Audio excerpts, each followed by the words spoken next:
that you have learned how gravity affects the objects in the solar system,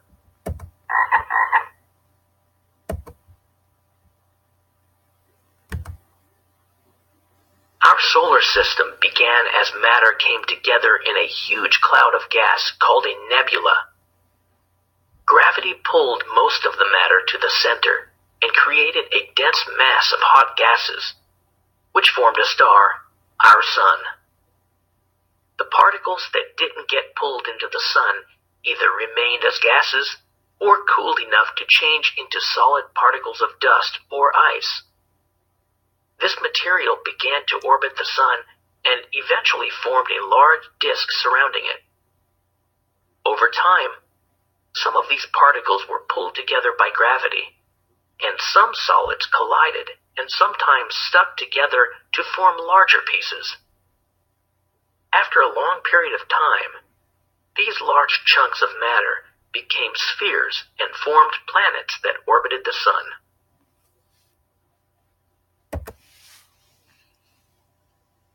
All planets in the solar system have a few things in common, and the words used to describe these things are important to understand clearly.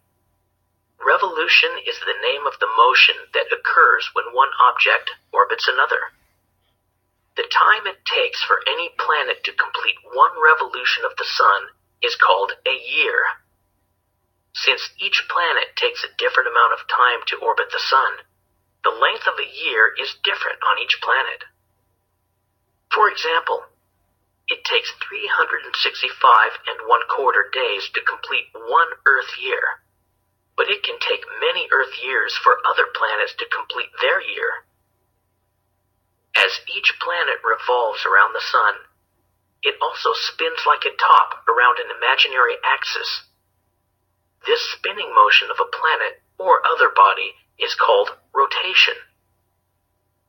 The poles are the two places where the imaginary axis would stick out of the planet.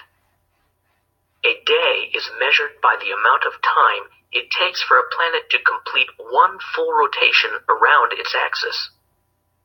However, each planet completes a rotation in a different amount of time.